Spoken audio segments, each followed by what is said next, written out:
Welcome back. This channel exists because of your support. Subscribe, hit like, and share your thoughts in the comments. Now let's get into the story. The fork was halfway to my mouth when she said it. We were at her parents' place in Germantown. Sunday dinner, like we'd done every month for the past 4 years. Her mom had just brought out dessert. Pecan pie, the kind Patricia Hartwell made from scratch with pecans from the tree in their backyard.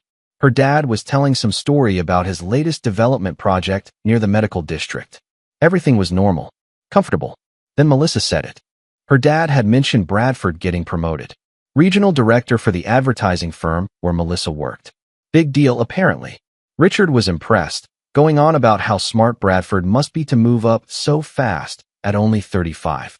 Melissa set her coffee cup down and smiled. Not a small smile. A satisfied one. Oh, I already know. Bradford told me last week. He's incredible. Honestly, if he ever actually asked me to leave with him, I probably would. He's that impressive. Just like that. Casual. Like she was commenting on the weather or recommending a restaurant. Patricia's hand froze halfway through pouring more coffee. Richard stopped mid-sentence, mouth still open. I could hear the grandfather clock ticking in the hallway.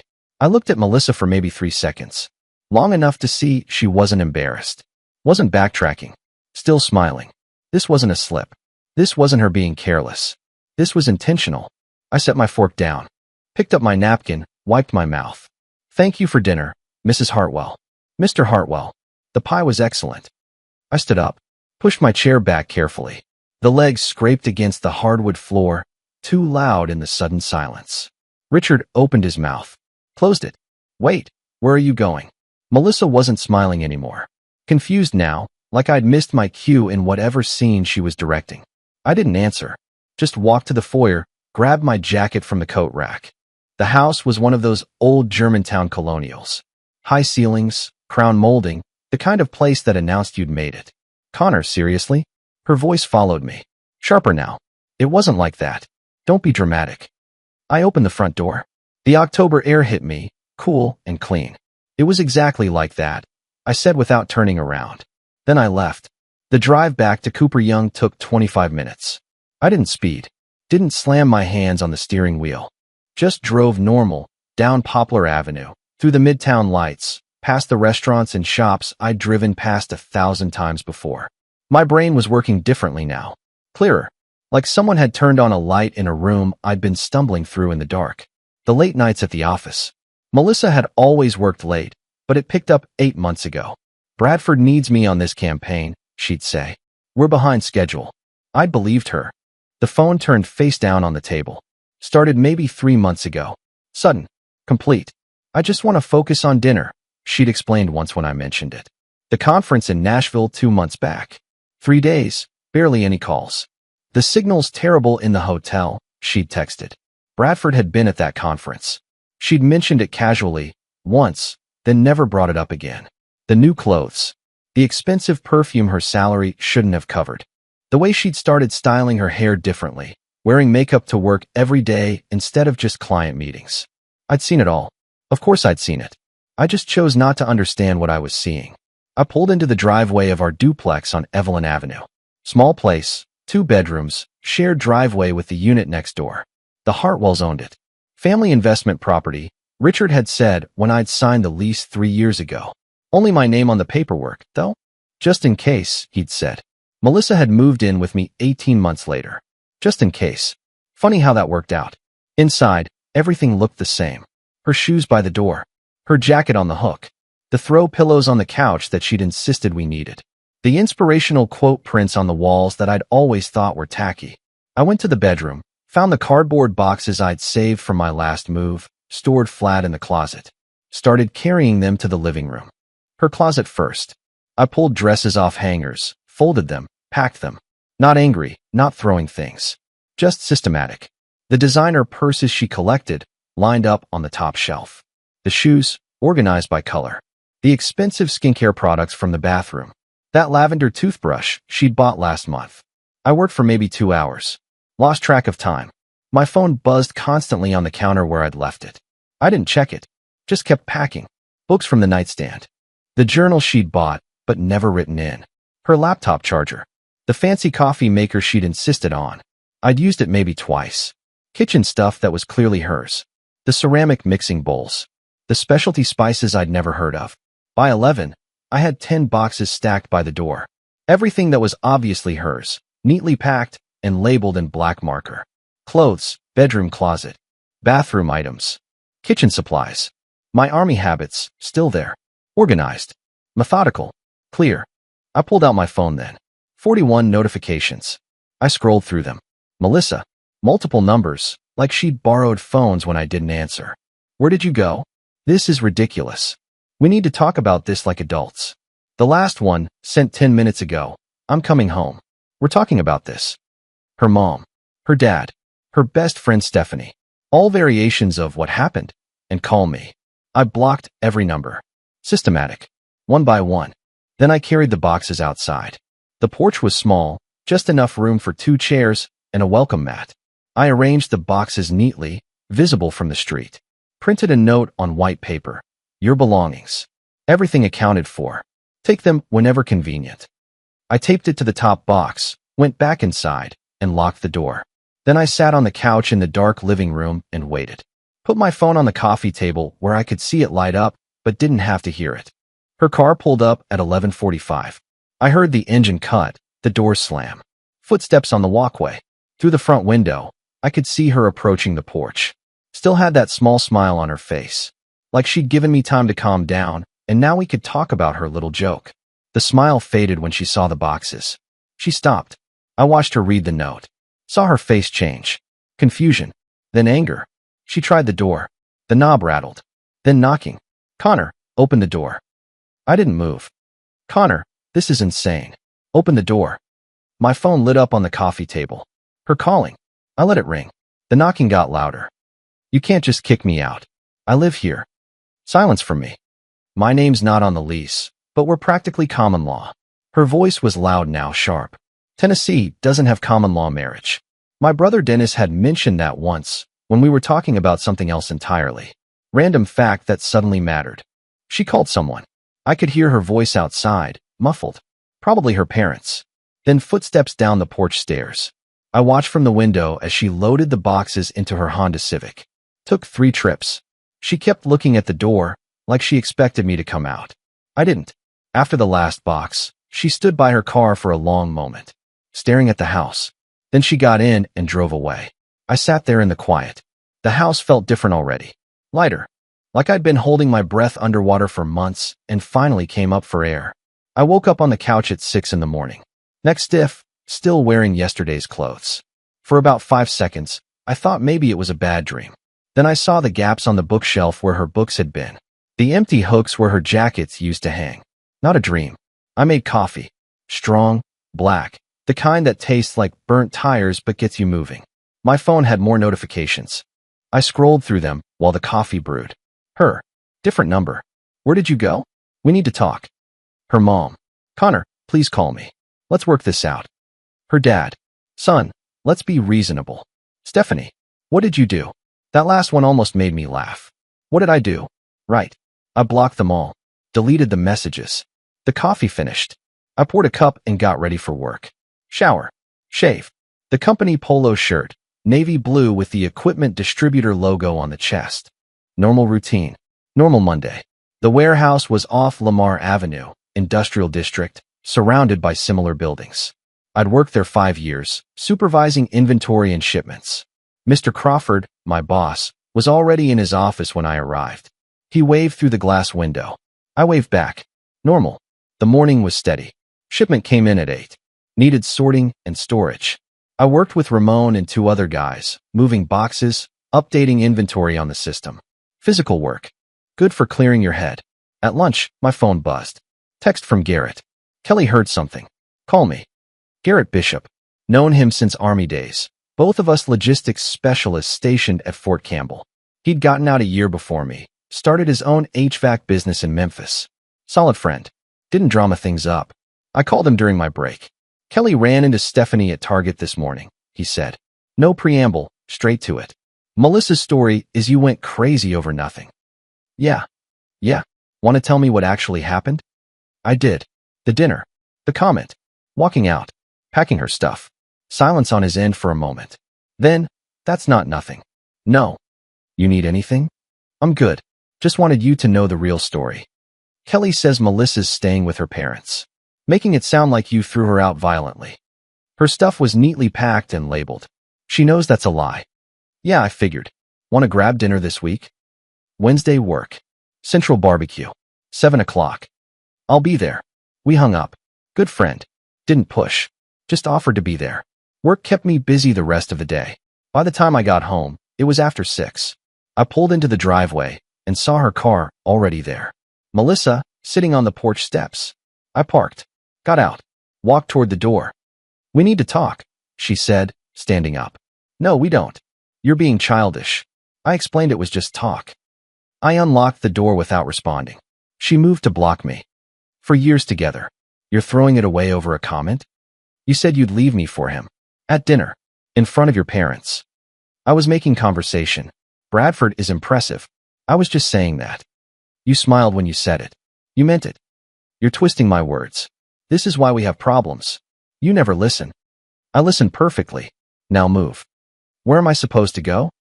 You went somewhere last night. Go there. She was crying now. Real tears or fake, I couldn't tell anymore. Didn't matter. Your name might be on the lease, but I have rights. Call a lawyer then. She stared at me. You're serious? Completely. I moved past her into the house. Closed the door. Locked it. She pounded on it for maybe 10 minutes. Then I heard her car start. Watched through the window as she drove away. My brother called that night. Dennis. Older by 4 years. Protective in that quiet way cops develop. Patrol officer for Shelby County. Lived in Bartlett with his wife Amy and their 2 kids. Melissa called Mom, he said. Mom called me. What happened? I told him. You did everything right, he said after a moment. No threats, no drama. Just boundaries. Good to know. Lease is in your name only. Yeah. She never established residency? No mail, no official address there? Her parents made her keep their address for taxes. Some investment thing I never understood. Then you're clear. She's got no legal standing. That's what I figured. Mom's worried about you, though. I'm fine. Actually better. Yeah. He sounded surprised. Yeah. Dad would be proud. Clean break, no mess. Our dad had passed 5 years back. Heart attack at 58. Army man, retired sergeant. He'd valued decisiveness. Clear thinking. Thanks. I can have a chat with the Hartwells if they cause problems. I want this clean. Understood. But the offer's there. We hung up. I sat in the quiet house. Made myself dinner. Heated up leftover pasta. Ate it standing at the counter. Went to bed early. Tuesday at work was normal until Mr. Crawford called me to his office mid-morning. Someone claiming to be your girlfriend came by earlier, he said. Receptionist turned her away. Ex-girlfriend. We separated Sunday. He nodded slowly. She was upset. Said you locked her out of her home. My home. My lease. She lived with me, but never officially. I see. Crawford was 50-something, ran the company for 20 years. Fair, professional. Just wanted to know if there's a safety concern. No, sir. Just someone not accepting boundaries. If she comes back, we'll call police. Can't have disruptions here. Understood. I appreciate that. Get back to work. I did. But at lunch, Ramon pulled me aside. Sorry, man. Heard what happened. That's rough. Small town dynamics, even in a city this size. Word spread fast. It is what it is, I said. He nodded. Didn't push. Back to work. Wednesday evening, I met Garrett at Central Barbecue on Central Avenue. The place was busy, smelled like smoke and sweet sauce. Garrett was already there, sitting at a table near the window. You look better than I expected, he said when I sat down. What were you expecting? I don't know. More destroyed, I guess. The waitress came by. We ordered pulled pork plates and sweet tea. Kelly says the story's getting wilder, Garrett said. Now you supposedly destroyed her stuff. I labeled boxes. Very carefully. He laughed. That's what I figured. How you really doing? Honestly, relieved. Like I've been holding my breath for months. You saw it coming? I saw signs. Ignored them. Chose to trust her. Not your fault for trusting. No. But it was my choice to ignore what I saw. The food came. We ate. Talked about other things. Work. The Grizzlies season starting up. Normal stuff. It felt good. Kelly wants to set you up eventually, Garrett said as we were finishing. Not ready for that. I know. Just putting it out there for later. Appreciate it. I paid. Thanks for not making it weird. That's what friends do, man. I drove home feeling better. Lighter. Normal. Thursday after work, I check my email. Scrolling through the usual stuff. Shipping confirmations, work updates, spam. Then I saw one from someone named Brianna Cole. Didn't recognize the name. Subject line, about Melissa. I almost deleted it. Almost. But something made me open it. Hi Connor, we haven't met. I work with Melissa at the agency. I've been struggling with whether to reach out, but I think you deserve to know the truth. Melissa and Bradford have been involved since March, not just emotionally. I've seen them together at his apartment after work. I've covered for her when she said she was working late. I feel terrible about it now. They talk about leaving together once his divorce is finalized. He's married with kids. I'm sorry. You seem like a good person. Brianna. March to October. 8 months, not 6. Not recent. Bradford was married. Had kids. I sat there at my kitchen table, staring at the screen. I wasn't surprised. Just confirmed. I typed back. Thank you for telling me. Takes courage. Not your fault. She responded almost immediately. She's telling everyone you're controlling. Wanted you to know the truth. I closed my laptop. 8 months of lying. Of late nights and excuses. Of me trusting her. But I'd already made my choice. This just made it easier. Friday morning, my phone rang. Unknown number. I answered without thinking. Connor, we need to discuss the property situation. Richard Hartwell. Using someone else's phone. What situation? The duplex. My property. Melissa tells me you've locked her out. I ended our relationship. She doesn't live here anymore. She lived there for 18 months. That's tenancy. Check your lease. My name only. No additional occupants listed. Silence. Then, she's my daughter. You can't just. Mr. Hartwell, I pay rent on time. Keep the property maintained, violated no lease terms. If you want to discuss lease renewal in March, we can. Otherwise, I have nothing else to say. You're being unreasonable. I'm being clear. Have a good day, sir. I hung up. My lease renewed in March. 5 months away. That could be a problem. I called Dennis during lunch. Explained the call. They can't evict you without cause, he said. You're paid up, right? Always. Then you're fine. They try anything, let me know. The weekend was quiet. Saturday morning, I woke up to knocking on the door. Loud, persistent. I looked through the window. Melissa and Stephanie, both standing on the porch. I ignored them. Made coffee. Went about my day. Cleaned the house. Did laundry. Went grocery shopping through the back entrance to the duplex. They waited for 2 hours. Eventually left. Saturday afternoon, text from an unknown number. Stephanie's phone, probably. You can't avoid this forever. Be a man and talk to her. I didn't respond. Blocked the number. Saturday evening, headlights in the driveway. Richard and Patricia. I watched from the window as they approached. Patricia knocked gently. Connor, please. Let's talk about this reasonably. I made dinner. Grilled chicken, rice. Ate at the kitchen table. We know you're in there. This is childish. Richard's voice, harder now. 20 minutes later, they left. Sunday morning, Melissa alone. Different approach. Gentle knocking. Connor, I know I messed up. Please just listen. I was making breakfast. Scrambled eggs, toast. Coffee brewing. She was crying. I could hear it through the door. I miss you. I miss us.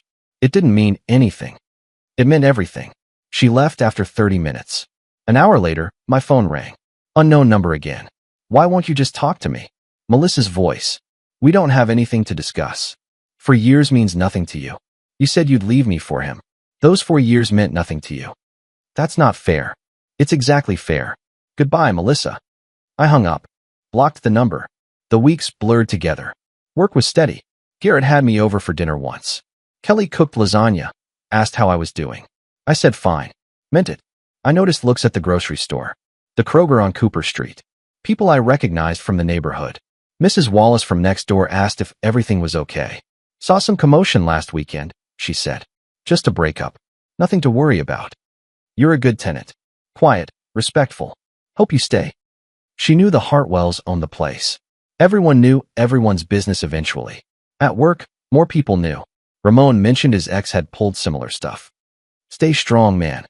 Garrett texted me one evening in early November. Kelly says Melissa's version is getting more dramatic. Apparently you're emotionally abusive now. Of course I am, I typed back. Wanting to set the record straight? Let people believe what they want. Truth doesn't change. Monday, November 6th, I took a long lunch and drove to Union Avenue. Attorney's office. I'd done research, found Mr. Leonard Voss. Family law, tenant rights. Good reviews. His office was professional, clean, no pretense. Voss himself was maybe 60, sharp eyes, firm handshake. I explained the situation. The relationship, the dinner, the departure. Legally, you're completely clear, he said. No marriage, no cohabitation agreement, no shared assets. Her father owns my rental. He's implied trouble at lease renewal. That's retaliatory eviction if he tries. Illegal in Tennessee. We'd have a case. I want to avoid court if possible. Then document everything. Every contact attempt, every threat. Build a record. He outlined costs. Retainer was $2,500 if things escalated. Can I think about it? Absolutely. My advice, start documenting now. If nothing happens, you're out nothing but time.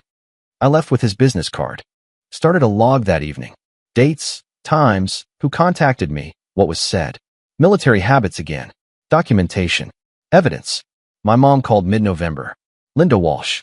Lived in Cordova, worked part-time at a library. Dennis mentioned what happened. You okay? Yeah, Mom. Actually better than I've been in a while. Good. Your father would say you handled it right. She invited me to Thanksgiving at Dennis's place in Bartlett. I said yes. Will Melissa be there? I asked. Of course not. Why would she be? Just checking. The week before Thanksgiving, Brianna sent another email. Subject, update you should know. Bradford's wife found out. She confronted Melissa at the office yesterday. It was bad. Melissa got sent home. Bradford is on administrative leave. His wife is filing for divorce and mentioned Melissa by name in the papers. Just thought you'd want to know you dodged a bullet. Brianna. I read it twice. Felt nothing. No satisfaction, no vindication. Just acknowledgement. I typed back. Thanks for keeping me informed. Hope the office settles down. 3 days later, Melissa showed up at work. Gloria at reception called me. That woman's here again. Want me to call police? Let me handle it. I went to the lobby. Melissa looked terrible. Hadn't been sleeping, from the looks of it. Dark circles under her eyes. Hair pulled back messy. Can we talk? Please? Just 5 minutes. You need to leave. This is my workplace. Everything fell apart. Bradford, he's not. I made a mistake. Yes, you did. I'm sorry. Really sorry. Can we just try again? No. Just like that? For years mean nothing? You made your choice at dinner. Live with it. She was crying now. He was never going to leave his wife. I was so stupid. That's not my problem anymore. I turned to Gloria. If she comes back, call police for trespassing. Went back to the warehouse. Mr. Crawford pulled me aside later. Want to file a formal trespass warning. I considered it. Not yet. But if she comes back, yes. Thanksgiving was good. Normal. Dennis's house was full of noise. His kids, 7 and 9, running around. Amy had cooked enough food for 20 people. Mom was there, happy to see everyone together. The kids asked about Melissa once. Amy handled it. They're not together anymore, sweetie. Kids accepted it, moved on. Adult drama meant nothing to them. Mom pulled me aside after dinner. You seem lighter. Less tense. I feel lighter. Good relationships shouldn't feel heavy. Yeah, took me too long to see that. Evening was football and beer with Dennis. His Bartlett house was modest, 3 bedrooms, good neighborhood. Kids were in bed by 9. Heard from her lately? Dennis asked during a commercial. Came by work last week. Desperate. Think she'll give up? Eventually. She doesn't have other options now. Her boss thing didn't work out? His wife found out. Named Melissa in divorce papers. Dennis whistled. Damn. Yeah. First week of December, I got a letter. Formal, from a property management company. Not directly from the Hartwells. Lease renewal offered. Rent increase from $1,100 to $1,300 a month. I looked up market rates for the area.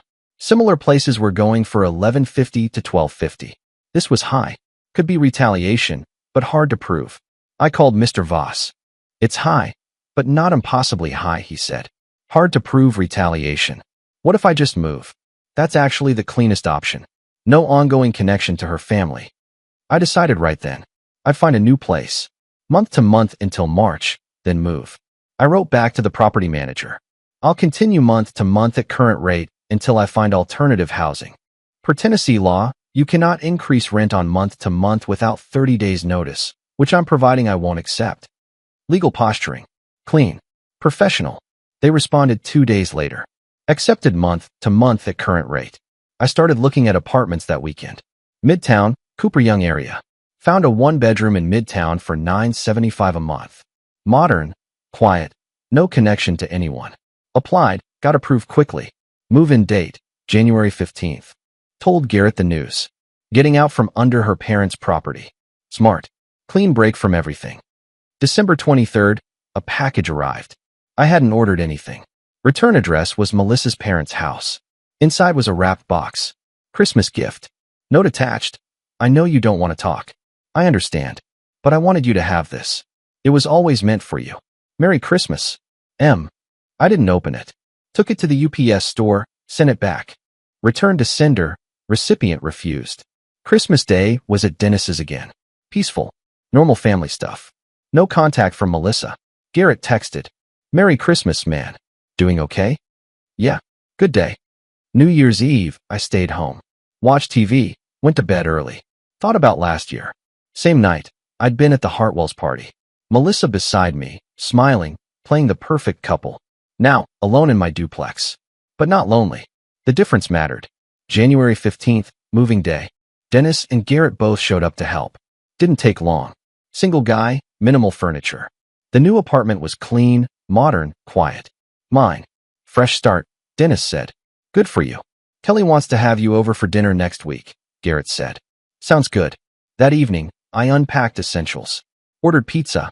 Sat in my living room, quiet satisfaction settling over me. No memories here. No ghosts. Just forward. I texted the property manager. Moved out. Keys in mailbox. Final walkthrough can be scheduled. He responded quickly. We'll inspect Monday. Deposit return in 30 days. Clean exit. The next week, I went to Garrett and Kelly's for dinner. Kelly cooked her usual lasagna and garlic bread. After dinner, Kelly brought it up. Sophie's a vet tech at the clinic in Midtown. Really nice. Single. Want me to introduce you? I hesitated. I don't know if I'm ready. No pressure, Garrett said. Kelly's just putting it out there. Different how? I asked Kelly. Honest. Direct. No games. Reminds me of you, actually. I thought about it. Maybe. Casual, though. Kelly smiled. I'll give her your number. She can text if she wants. No expectations. 5 days later, text from an unknown number. Hi, this is Sophie. Kelly gave me your number. No pressure, but want to grab coffee sometime? I appreciated the directness. Hi, Sophie. Coffee sounds good. When works for you? Saturday morning? Java Cabana on Cooper? 10 a.m. work? Perfect. See you then. No games. Just straightforward planning. Saturday morning, I got to Java Cabana at 10. Local place, busy on weekends. Sophie was already there. Brunette, casual in jeans and a sweater, easy smile. Connor? Sophie, good to meet you. We ordered coffee. Found a table by the window. Kelly said you're a good guy going through some stuff, she said. Went through. It's done now. Want to talk about it or skip it? Skip it. Fresh start sounds better. She smiled. Good. I like forward-looking people. We talked for 2 hours. About work. She loved animals, shared stories about the clinic. Funny ones, mostly. The dogs that came in terrified and left wagging their tails. The cats that acted like they owned the place. I told her about the warehouse. The logistics side of things. How everything had a system, a place. We talked about Memphis. Both of us were native. Compared neighborhoods, favorite spots. She hiked at Shelby Farms Park on weekends. I said I'd been getting back into running. When we left, she said, this was nice. Want to do dinner sometime? Yeah, I'd like that. We texted over the next week. Nothing heavy. Plans for dinner. A phone call one evening that lasted an hour. Just easy conversation. Early February, I ran into Dennis at the grocery store. We grabbed a beer after. Saw Melissa last week, he said. At the Kroger on Poplar. Didn't talk to her, but she looked rough. Not my problem anymore. He nodded. Cold, but fair. Not cold. Just done. Mid-February, final deposit check arrived from the old apartment. Full amount minus $75 for carpet cleaning. Standard. Last financial tie severed. Late February, Sophie and I were at dinner. Second real date. Italian place in Overton Square. Kelly mentioned you got out of something serious, she said. Do I need to worry about baggage? No baggage. Just learn some things about myself. Like what? That I ignored things I shouldn't have. Won't do that again. Good. I don't do games or hints. If something's wrong, I'll say it. That's exactly what I need. We kept seeing each other. Slow build. Nothing rushed. February 24th. Email from Melissa. First contact in almost 2 months. Subject, I understand now. I almost didn't open it. But curiosity won. Connor, I'm not asking for anything. I just wanted to say I understand why you left. I understand why you won't talk to me. What I did was unforgivable, and I'm not asking for forgiveness. I just wanted you to know that I know. I've been in therapy, learning about myself. Why I did what I did. None of it excuses anything. You deserve better. I hope you found better. You probably have. You're a good person. I wasn't. I'm trying to be now. That's all. Take care of yourself. Melissa. I read it twice. Felt nothing. No anger, no satisfaction. Just acknowledgement. I didn't respond. Deleted it. Moved on. That evening, Sophie and I were watching a movie at my place. I told her about the email. How do you feel about it? Nothing really. It's done. Good answer. Early March, Sunday morning. Sophie and I went hiking at Shelby Farms Park.